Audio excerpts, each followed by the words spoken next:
Modul sulfonasi ya. Ibu akan sampaikan atau kita bahas, kita diskusikan 2 laporan aja ya. Kayak kita lihat ya.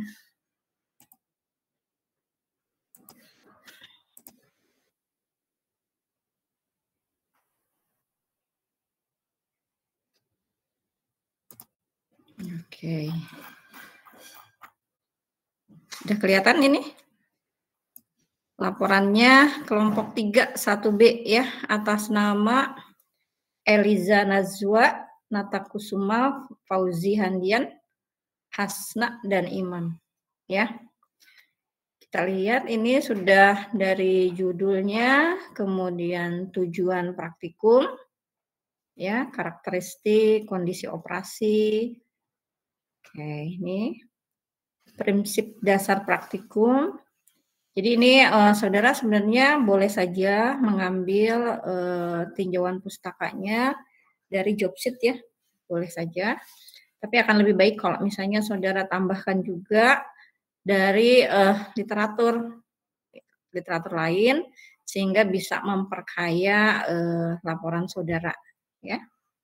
Oke, di sini kita pakai bahan bakunya naftalen ya. Nah, saudara bisa mencari MSDS tentang naftalen. Naftalennya. Ada saudara di sini nanti kita lihat ya. Nah, bahan bakunya naftalen, kemudian sulfonating agent-nya kita pakai H2SO4. Jadi lebih spesifik. Nah, nanti MSDS-nya lewat naftalen, kemudian sulfonating agent-nya H2SO4, itu nanti berarti karakteristik sifat daripada reaksinya juga berbeda dibandingkan dengan kalau misalnya kita pakai agent-nya yang lain, ya. Nah, di sini sebenarnya ada 2 nih agent-nya. Kalau untuk sulfonasi ini bisa kita pakai H2SO4, bisa juga kita pakai oleum atau fuming H2SO4. Jadi ini oleum itu 100% H2SO4, cuman ada ditambah SO3 minusnya dalam bentuk ion-ion bebas. Jadi kalau saudara lihat botolnya ini, kalau dibuka ini langsung berasap. Kalau yang namanya oleum. Tapi kalau H2SO4 concentrated yang saudara gunakan 98%, itu ketika botolnya dibuka nggak apa-apa ya, nggak ada asapnya, nggak masalah. Nah, itu ternyata walaupun H2SO4 dan oleum ini masih saudara ya, sama-sama mengandung SO3- sebagai ion yang berperan dalam proses sulfonasi, pada saat penanganan prosesnya itu berbeda. Berbeda ya. Jadi kalau H2SO4 justru endoterm. Ini endoterm, sedangkan oleum itu eksotermis. Ya, jadi yang kalau endoterm berarti kan harus dipanaskan, sedangkan oleum ini justru harus didinginkan. Ya. Nah, kemudian ini dari segi penanganan, ya, dari penanganan ketika kita menggunakan agent yang berbeda. Oke, kemudian dari yang membedakan juga dari reaksinya. Nah, kalau pakai oleum, ini reaksi kalau kita pakai oleum, ini dapatkan sulfonatnya ya. Produk sulfonatnya ada, produk sampingnya H2SO4. Nih, produk sampingnya H2SO4. Kemudian tapi kalau misalnya kita pakai H2SO4 concentrated, mana nih? Nah, ini salah nih ya. Nih, kalau pakai H2SO4 concentrated, ini tanda panah nih harusnya ya. Ini produk sulfonatnya. Nah, ini produk sampingnya ada H2O. Sehingga nanti ini nanti akan menyebabkan perbedaan pada kecepatan reaksinya. Ya.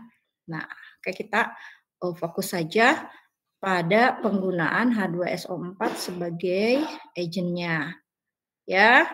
Sehingga di sini dihasilkan produk sampingnya H2O.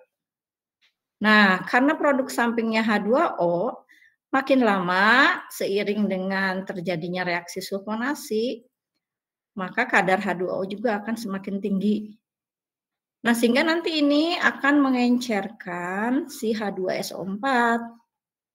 Nah, misalnya saudara memberikan H2SO4-nya awalnya 98% ya. Nah, karena ada H2O, nanti kadar dari H2SO4 itu lama-lama akan turun, akan terencerkan. Karena terencerkan, maka kemampuan untuk mensulfonasi bahan baku ini akan berkurang. Sehingga ini ya, kecepatan reaksi daripada reaksi sulfonasi dengan menggunakan agen H2O ini, nih lihat, berbanding terbalik kuadrat lagi dari konsentrasi air, gitu. Ya, makin lama kecepatan reaksinya akan semakin berkurang. Sehingga yang harus jadi patokan ketika kita menggunakan H2SO4 sebagai agent untuk proses sulfonasi, ini udah umum ya di industri juga banyak. Proses sulfonasi itu penerapannya cukup luas. Kita harus memberikan perhatian berapa H2SO4 yang diberikan di awal proses. Supaya apa? Supaya jangan sampai reaksi sulfonasinya berhenti karena tadi adanya air ya, karena berkurangnya kemampuan si H2SO4 itu untuk mensulfonasi, sementara bahan bakunya belum habis bereaksi, gitu. Jadi kita ingin mengepaskan pada saat bahan bakunya habis bereaksi, si H2SO4-nya juga kemampuan untuk mensulfonasinya juga ada pada tahap yang minimum, gitu. Oh, Bu, kalau gitu kasih aja Bu H2SO4-nya sebanyak-banyaknya gitu, misalnya gitu ya pertanyaan saudara. Tidak seperti itu juga, ya. Karena kalau misalnya kita berikan H2SO4 dengan jumlah berlebih, misalnya bahan bakunya udah habis, ya bahan baku sudah habis, terus H2SO4-nya masih berlebih. Nah, itu juga akan menjadi beban pada saat proses pemisahan dan purifikasi. Gitu. Misalnya nih saudara, mungkin ada ilustrasi kecilnya pada saat Anda pemisahan itu atau purifikasi kan ditambahkan air panas dengan jumlah yang banyak. Itu fungsinya untuk mengencerkan sisa asam yang tertinggal atau yang bergabung dengan produknya. Gitu. Semakin banyak sisa asam yang masih bergabung dengan produknya yang harus kita pisahkan, nanti air pencuciannya juga akan semakin banyak gitu. Dan itu tidak diinginkan kalau misalnya kita lakukan prosesnya dalam skala besar gitu. Jadi yang kita praktekkan di sini itu kita mulai belajar cara ya, di sini tuh kita belajar cara mengefisienkan semua bahan baku dan agen agar reaksinya bisa kita optimalkan tapi tidak berlebih. Ya, karena semuanya itu kan disebutnya sebagai faktor ekonomi ya, atau faktor produksi lah, seperti itu ya. Oke, kita balik lagi. Terus Bu, seberapa banyak Bu H2SO4 yang harus kita berikan pada saat kita mau mensulfonasi suatu bahan baku senyawa hidrokarbon? Nah, itu tergantung dari apa? Dari kereaktifan si hidrokarbonnya itu sendiri. Gitu ya. Nah, naftalen ini termasuk bahan baku yang cukup reaktif dibandingkan dengan senyawa induknya misalnya benzen ya. Dan ini juga termasuk bahan yang tidak karsinogenik. Oke, ini bisa Anda pahami lah ya ini mekanisme reaksinya. Oke, silakan ini sudah betul. Nah, jadi tergantung daripada tadi apa? Daripada kereaktifannya. Dari kereaktifan daripada bahan baku. Terus karena dia endoterm juga tergantung daripada suhu yang kita gunakan pada proses sulfonasi tersebut, ya. Jadi banyak faktor yang harus kita pertimbangkan ketika kita mau membumikan suatu reaksi di atas kertas menjadi reaksi yang bisa menghasilkan produk gitu ya. Jangan sampai hanya menghasilkan produk tapi misalnya jumlahnya sedikit atau menghasilkan produk tapi produknya baru besok terjadi. Nah, itu nggak mungkin ya. Nah, untuk menghitung nih jumlah H2SO4 yang harus kita berikan Jadi misalnya kemarin nih, Anda pakai berapa, 10 gram naftalennya, terus H2SO4-nya 98% itu Anda pakai 6 sampai 7 mili ya, sekitar segitu. Nah, itu tuh berdasarkan perhitungan, gitu ya. Jadi nggak ngasal sekian. Mirip kayak nitrasi gitu ya, komposisi asamnya sekian sekian sekian, itu tidak ngasal, tidak ngasal tapi dihitung, supaya tidak berlebih tapi tetap bisa mengakomodasi prosesnya, gitu ya. Ini juga sama, di sulfonasi juga sama. Jadi untuk H2SO4 itu kita harus lihat, bahan bakunya apa. Oke, bahan bakunya naftalen. Terus H2SO4 yang kita gunakan itu konsentrasinya berapa? Oh, misalnya konsentrasinya 98%. Nah, kalau konsentrasinya 98%, berarti bisa kita hitung persen SO3-nya berapa. Ya, persen SO3 minus yang ada di dalam si si H2SO4 itu berapa. Kalau misalnya saudara pakai H2SO4-nya yang 80% misalnya ya, tetap itu disebut concentrated. Nah, persen SO3 minus yang ada di situ juga berapa. Itu beda-beda kan?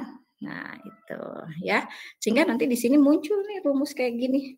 Nih, Ibu berikan rumus ya. Rumus empirik lah ini ya. Jadi, kalau kita mau mensulfonasi 1 mol senyawa organik, kita butuh angka-angka seperti ini. Ya, jadi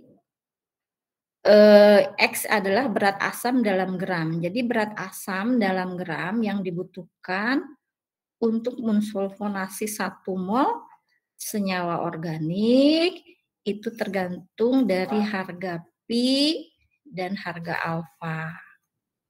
Ya. Nah, harga alfa itu apa? Adalah banyaknya SO3 dalam H2SO4 dalam persen. Jadi tergantung daripada sulfonating agent SO3 sulfonating agent H2SO4 konsentrasinya berapa yang kita gunakan? 98% kah? 80% kah? Gitu. Ya. Nah, itu yang disebut alfa.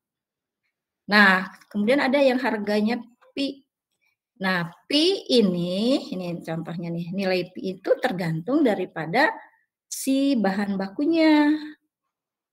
Ya, tergantung dari bahan bakunya, juga tergantung daripada temperatur operasinya. Ya. Kalau ininya di sini naftalen pi-nya 56, mungkin kalau misalnya Anda pakai bahan baku toluen misalnya, pi-nya juga akan beda. Karena kereaktifannya juga akan beda.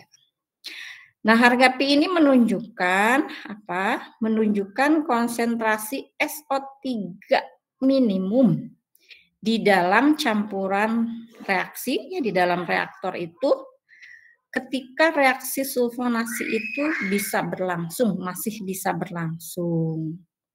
Kalau nilai pi-nya kalau misalnya di dalam campuran reaksi itu SO3-nya ada di bawah nilai pi ini, maka reaksi sulfonasinya itu tidak berlangsung. Gitu, ya. Nah, ini nilai pi itu kan persen SO3 nih. Kalau kita konversi ke persen H2SO4 itu sekitar 68,5%. Ya. Jadi kalau kita mau sulfonasi naftalen di suhu 60 derajat Celcius, itu kita pakai misalnya 98% H2SO4. Terus itu kan bereaksi menghasilkan H2O, menghasilkan H2O, menghasilkan H2O, sehingga nanti si konsentrasi H2SO4-nya makin lama akan makin berkurang. Nah, ketika jatuh di angka 68,5% si H2SO4 itu, nah ini adalah titik minimum persen H2SO4 pada saat sulfonasinya akan berlangsung. Kalau udah di bawah, nggak ada proses sulfonasinya, nggak berjalan, nggak berlangsung.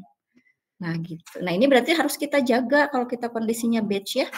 Harus kita jaga dengan memberikan X massa H2SO4 yang cukup. Ya, yang cukup agar semua naftalennya itu bisa habis bereaksi. Gitu ya. Jadi angka-angka jumlah sulfonating agent yang ada di lab yang ada di job sheet itu dihitung berdasarkan kondisi seperti ini ya. Kalau misalnya Anda temperaturnya lebih tinggi lagi, mungkin Pi-nya itu bisa lebih kecil. Karena sudah reaksinya terbantu oleh suhu yang lebih tinggi. Nah, itu ya. Nih, kalau misalnya saudara mau misalnya bahan bakunya nitrobenzen, ini malah nilai Pi-nya lebih tinggi lagi ya. Iya. 100% H2SO4-nya. Jadi kita di sini nggak bisa pakai H2SO4 ini. Ya. Oke, lanjut ya. Ini temperatur tadi sudah kita bahas. Oke, jadi ini nanti sebenarnya hasil praktikum saudara itu silahkan dihubung-hubungkan dengan teori yang saudara peroleh ya. Oke, di sini ada pelaksanaan praktikum, ini bagus, ada hot plate, ini sebagai sarana juga saudara biar mengenal alat-alat yang ada di lab satuan proses ya. Oke. Oke, di sini ada fungsinya. Oke, bagus ya. Selang silikon. Ya. Oke. Oke. Naftalen, ini spesifikasinya nggak ada. Mungkin di sini boleh Anda MSDS-nya ditulis di sini. Misalnya BM-nya berapa, ya, kemudian titik lelehnya berapa, ya, rumusnya seperti apa. Ini ditulis di sini, belum lengkap nih. Silahkan dilengkapi ya.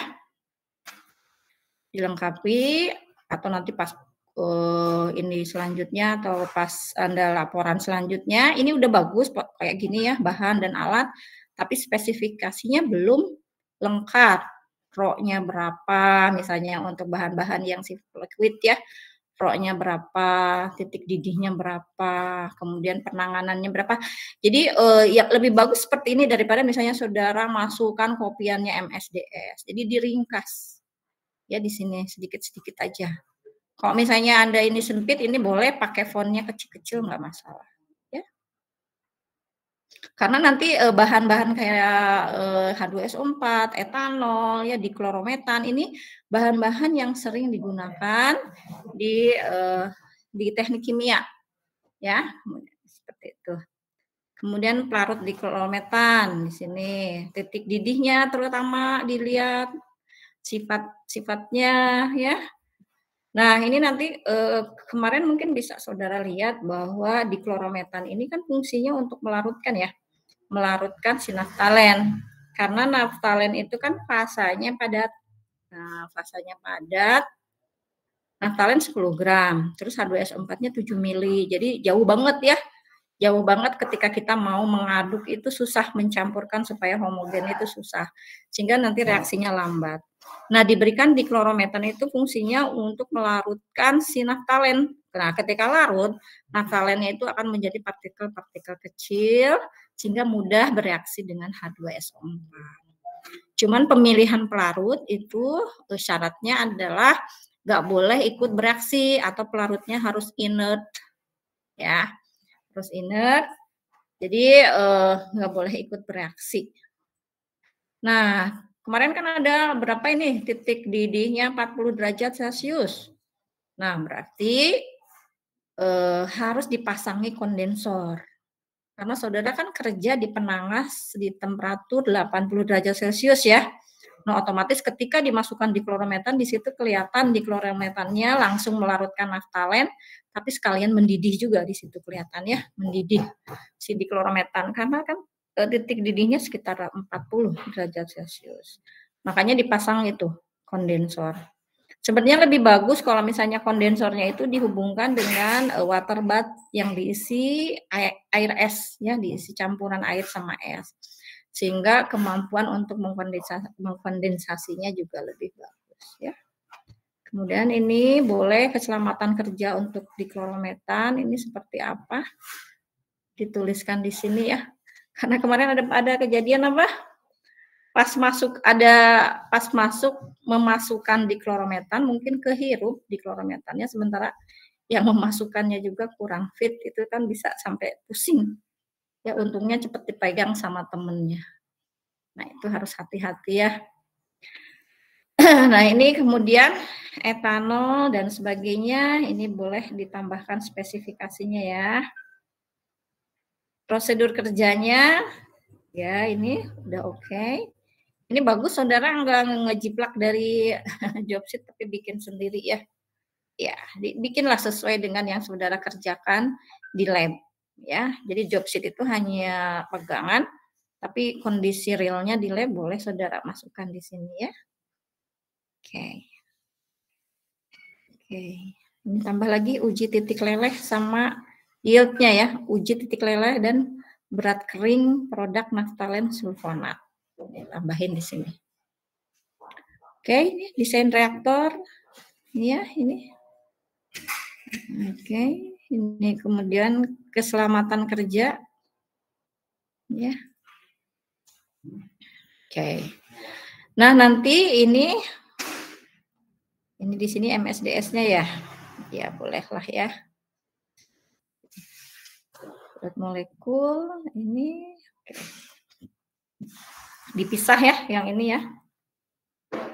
Oke, ini molnya dihitung 10 gram, mol H2SO4-nya dikalikan rho-nya ya.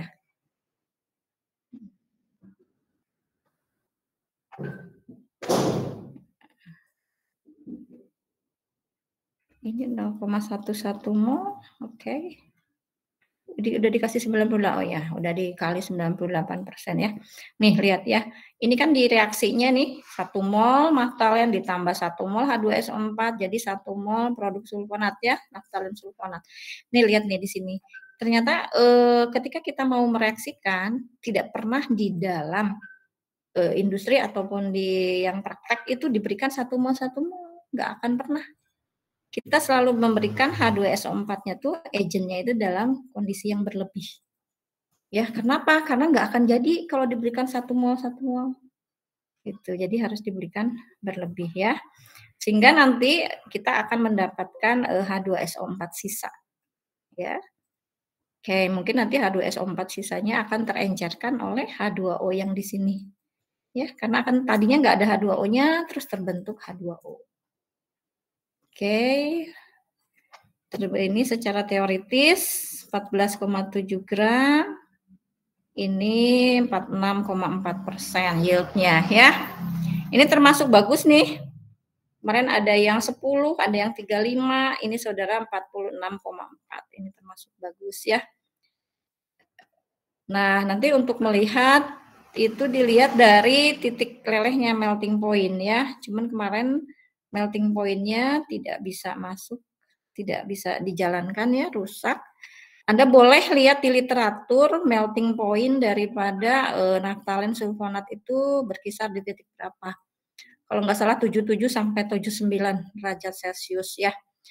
Jadi kalau misalnya nih produk saudara ya, produk saudara itu melting point-nya mendekati 77 sampai 79. Nah, berarti kita bisa pastikan bahwa berhasil ya. Jadi terbentuk naftalen sulfonatnya dalam jumlah banyak. Tapi kalau misalnya produk sulfonat saudara itu bergeser agak lebar dari melting point-nya, berarti bisa kita ambil kesimpulan bahwa di situ ada naftalen juga. Ya, karena kan melting point yang saudara dapatkan itu merupakan kontribusi dari titik leleh dari naftalen sulfonat dan titik leleh dari naftalen yang tidak ikut bereaksi. Gitu, ya. Jadi boleh Anda lihat titik leleh naftalen itu berapa, titik leleh naftalen sulfonat itu berapa. Gitu ya. Nah, kemudian titik leleh atau melting point dari naftalen sulfonat atau produk ini juga tergantung daripada pada saat saudara melakukan pemisahan dan purifikasi. Kalau pemisahan dan purifikasinya bagus ya, itu berarti nanti makin mendekati titik lelehnya. Gitu. Nah, seperti itu ya. Ini oke, pembahasannya silahkan Anda bahas titik leleh sama tahapan-tahapannya juga boleh saudara bahas ya.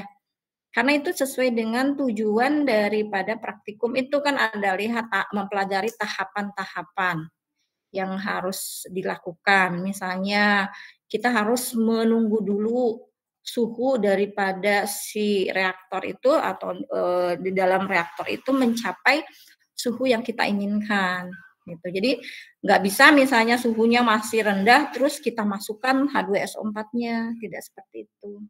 Nah, itu yang harus kita pegang. Jadi ketika suhu di dalam reaktornya sudah udah mendekati suhu operasi, baru bisa kita masukkan sulfonating agent-nya sehingga nanti reaksinya bisa bagus gitu ya. Kemudian misalnya fungsi dari tadi kondensor untuk apa. Ya, jadi di pembahasan itu silakan saudara bahas hasilnya seperti melting point sama yield-nya, juga saudara bahas faktor-faktor yang mempengaruhi proses sulfonasi ini apa aja. Ya. Nah, seperti ini ya. Ini udah dibahas kan? Oke, untuk menguat. Oke, ini ya. Tidak ada pengemis, Kak. Ini. Nah, itu ya. Reaksi, oke. Reaksi endoterm, oke, ini udah dibahas ya. Nah, jadi Anda boleh bahas di bagian reaksinya, ya. Faktor-faktor yang mempengaruhi reaksi itu ini bahas. Tapi Anda juga boleh juga dibahas di tahapan-tahapan pemurnian dan pemisahan. Boleh. Jadi fungsinya ditambahkan etanol itu untuk apa? Fungsinya ditambahkan air mendidih itu untuk apa? Jadi kenapa airnya harus mendidih? Fungsinya untuk apa? Ya, nah seperti itu. Tadi mungkin Anda pas lihat ya pas ditambahkan air mendidih langsung si endapan naftalen sulfonatnya langsung kelihatan mengendap. Waktu belum ditambahkan air mendidih itu kan masih kelihatannya itu masih seperti larutan ya, belum ada endapannya. Tapi pas ditambahkan air mendidih langsung kelihatan endapannya. Nah, itu fungsinya apa air mendidih itu? Ya, mesti fungsinya ya tadi untuk selain untuk mengencerkan H2SO4 sisanya, juga untuk menguapkan diklorometannya. Nah, sehingga nanti pas diklorometannya nguap, langsung saja si naftalen sulfonatnya itu berubah lagi menjadi endapan-endapan, tidak larut. Gitu karena diklorometannya udah nguap. Nah, itu ya. Jadi fungsi-fungsi atau tahapan dari pemisahan dan pemurnian ini boleh juga saudara bahas. Oke, ya, seperti itu. Oke, ini kurang lebih sama ya. Nah, mungkin ini seharusnya kalau ini misalnya praktikumnya di paling akhir, kelompok-kelompok yang paling akhir, itu harusnya lebih bagus yield-nya. Karena Anda dapatnya H2SO4-nya diberikan sama Mbak Ima itu yang PA H2SO4-nya. Makanya si ininya tuh, si campuran reaksinya itu kelihatannya bening. Kalau yang awal-awal itu pakai H2SO4-nya yang teknis ya. Jadi kelihatannya tuh gelap, warnanya tuh hitam gitu ya, karena memang H2SO4-nya banyak pemotornya. Tapi kalau yang kelompok akhir itu udah diberikan yang PA, jadi kemungkinan harusnya yield-nya lebih bagus. Karena kalau misalnya H2SO4 PA itu pemotornya sedikit. Ya, jadi misalnya lebih maknyus ininya reaksinya. Harusnya. Oke. Ini yang kelompok ini satu lagi ya. Kelompok 3. Oke. Satu lagi. Kelompok 4 coba. Nih ya. Ini Kautsar, Khalaida, Maryam sama Muhammad Riko. Bu lihat sekilas saja. Oke. Hampir mirip-mirip ya. Silakan ini tambahkan fungsinya untuk apa. Ini ada desikatornya. Oke. Tapi ini laporannya sudah cukup lengkap lah ya. Saudara sudah paham ini perhitungannya. Oke, ada RO-nya sudah masuk. Persennya sudah masuk. Ini yang satu pakai 7 mungkin ya, jadi beda. Ini 60%,4. Ini bagus nih, besar nih ya. Kemungkinan saudara pakai H2SO4-nya yang PA yang terakhir ini praktikumnya kelompok. Oh ya, kelompok 4 kan yang terakhir ya praktikumnya ya. Ya. Jadi besar nih. Oke, 90 N60,46. Oke, alat bentuk. Oke, sama seperti Ibu tadi sudah dijelaskan, hal-hal yang harus dibahas di pembahasan itu ya seperti yang Ibu sudah jelaskan tadi ya. Ini kan beta, kalau alfa 77, ya.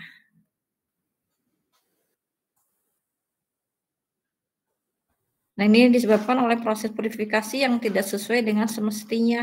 Harusnya kalau misalnya saudara bilang tidak sesuai dengan semestinya, yang semestinya seperti apa itu harus saudara berikan solusinya, ya. Harus saudara berikan yang baik itu yang seperti apa, ya. Oke. Itu yang namanya pembahasan. Jadi, saudara evaluasi hasil daripada praktikum saudara, terus kalau misalnya saudara ada yang kurang-kurang boleh dimasukkan. Ini sebaiknya seperti ini, gitu. Boleh, ya. Ini misalnya kelompok 3 sama 4 misalnya. Walaupun misalnya praktikumnya sama, bahannya sama, laktalennya sama, jumlah H2SO4-nya sama, ternyata yield-nya beda. Ya. Mungkin ada faktor lain yang mempengaruhi, misalnya dari pengadukan antara kelompok 1 dan kelompok yang 3 dan kelompok 4 itu kan mungkin beda kecepatannya. Nah, itu juga menjadi salah satu faktor yang mempengaruhi yield-nya, hasilnya. Tuh lihat ya, berarti memang banyak sekali faktor-faktor yang mempengaruhi proses sulfonasi ini. Pengadukannya kemarin nggak bisa, sebenarnya bisa kita ukur ya. Jadi kecepatan pengadukannya itu berapa. Boleh misalnya saudara berikan, saudara ngaduknya di skala berapa, ya di skala berapa, misalnya skala 1, 1,5, atau 2, dengan menggunakan hot plate-nya, mereknya apa. Ya, mungkin nanti Anda bisa lihat di kelompok 3 misalnya, mungkin dia pengadukannya lebih besar atau malah lebih kecil. Gitu ya. Nah, seperti itu. Jadi, semua faktor-faktor produksi ini kalau di industri, ini harus dioptimumkan dan disamakan untuk setiap peran. Selalu dipantau sama untuk setiap waktu sehingga nanti tidak ada, variasi yield-nya. Jadi yield-nya itu akan sama. Nah, seperti itu ya. Oke, itu, diskusi dan pembahasannya. Ada yang mau ditanyakan? Silahkan saudara, ada yang belum paham, boleh ditanyakan? Silahkan.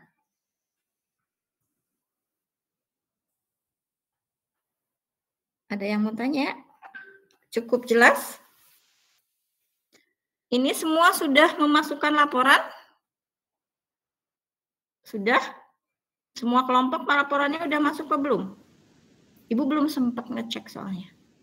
Nanti Ibu lihat. Ya? Udah ini udah masuk semua? Ibu untuk kelompok 5 sudah, Bu. Ya. Ibu kelompok 7 sudah, Bu. 5, 7, 1 udah? 1 sudah, Bu. Semua juga sudah, Bu. Ada perwakilannya. Oh ya udah. Kalau gitu nanti Ibu tinggal berarti Anda udah konfirmasi semua masuk, Ibu tinggal ngecek aja nanti, ya. Ngecek mana-mana aja yang Oke, ada pertanyaan sampai sini atau ada yang mau Anda evaluasi dari praktikum yang sudah dilakukan? Ada masukan atau gimana? Silahkan. Ada komplain atau apa gitu?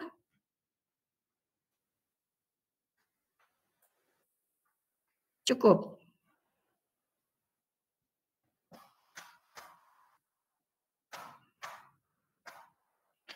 Oke ya, kalau misalnya tidak ada pertanyaan dan saudara sudah merasa cukup dengan pembahasan dan diskusi kita siang ini, Ibu akhiri saja ya pertemuan pembicaraan laporan ini untuk modul sulfonasi.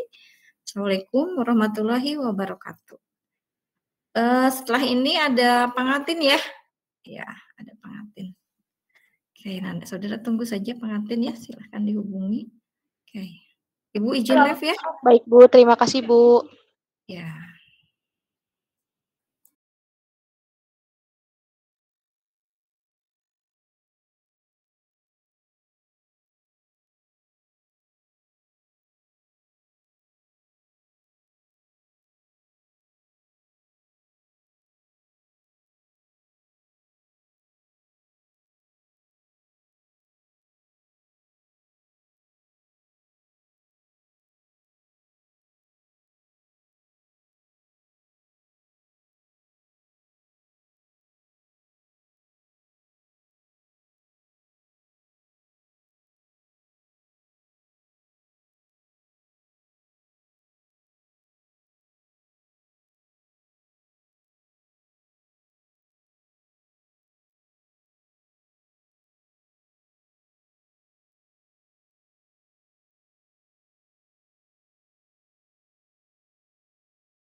Teman-teman ditunggu ya, pengantinnya lagi dihubungi dulu.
Bu.